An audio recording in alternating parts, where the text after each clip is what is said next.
मी त्यांना धरलं होतं आमच्या मांडवे संदीप मांडवेना 10 पोलीस मला ओढत होते. 10 पोलीस. मी पालकमंत्री आहे, राज्याचा मंत्री आहे. आबा तिथं माझ्या मदतीला आले. आबांना 4-4 10 पोलीस धरत होते.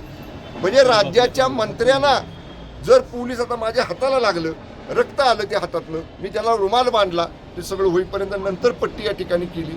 म्हणजे पोलीस सुद्धा घरगाड्यासारखं वागले, घरगाड्यासारखं. ज्यांचं त्यांना भारतीय जनता पक्षाच्या घरगाडीसारखं काम सातारा पोलिसांनी केलेले अत्यंत निंदनीय कृत्य आहे. लोकशाहीचा गळा घोटणारं कृत्य आहे. निश्चितपणे याचे पडसाद सातारा जिल्ह्यामध्ये तीव्रपणानं उमटतील. आणि आम्ही जरी महायुती सरकारमध्ये मंत्री असलो तरी शेवटी आमचे पक्ष आहेत. आमच्या पक्षाचं काम करायचा आम्हाला अधिकार आहे. पक्षाचं काम करताना पोलीस बळाचा वापर केला त्यांनी, पोलीस बळाचा 100 साध्या वेशाचं.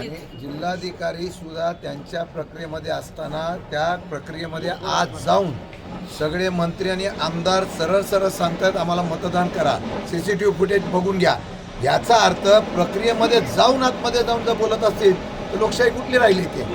आणि मी एक सांगतो, आता भाजप ढोल ताशा वाजवू दे, पण नैतिक विजय हा शिवसेना राष्ट्रवादी काँग्रेस पक्षाचा आहे.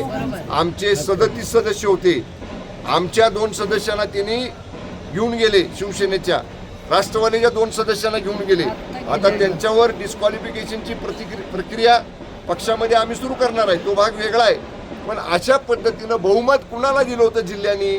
37 सदस्यांना निवडून देऊन राष्ट्रवादी काँग्रेस पक्ष शिवसेनेच्या युतीला सातारा जिल्ह्यानं जिल्हा परिषदेतलं बहुमत दिलं होतं. जनमताचा अपमान, जनमताच्या निर्णयाचा घोर अपमान प्रशासनाच्या, पोलिसांच्या, जिल्हा प्रशासनाच्या मदतीनं भारतीय जनता पक्षाने या जिल्ह्यामध्ये आज केलेला आहे. ठीक आहे, आता त्यांना क्षणिक आनंद मिळेल, पण घोडे मैदान दूर नाही. पुढं खूप मोठ्या निवडणुका येणार आहेत इथनं पुढच्या काळामध्ये. त्यावेळी मग जी भूमिका शिवसेनेला घ्यायची ती शिवसेना घेईल, जी राष्ट्रवादी काँग्रेस पक्षाला घ्यायची ती राष्ट्रवादी काँग्रेस पक्ष घेईल. पण मी आपल्याला सांगतो, मान्य आबा इथं आहेत, मी आहे, आम्ही दोन्ही मंत्री आहोत. येणाऱ्या मंत्रिमंडळाच्या बैठकीमध्ये हा विषय आम्ही संपूर्ण राज्याच्या मंत्रिमंडळापुढे मांडणार आहोत. मंत्र्यांना जर साधे साताऱ्याचे पोलीस अशी धक्काबुक्की करत असतील, मंत्र्यांना ओढत असतील, मंत्र्यांना 10 पोलीस मागं ढकलत असतील, तर निश्चितपणे हे प्रशासन घरगाड्याचं काम करते. या प्रशासनाचा निश्चितपणे आम्ही तीव्र निषेध करतो आणि जिल्ह्यामध्ये याचे कडक पडसाद आपल्याला उमटतील.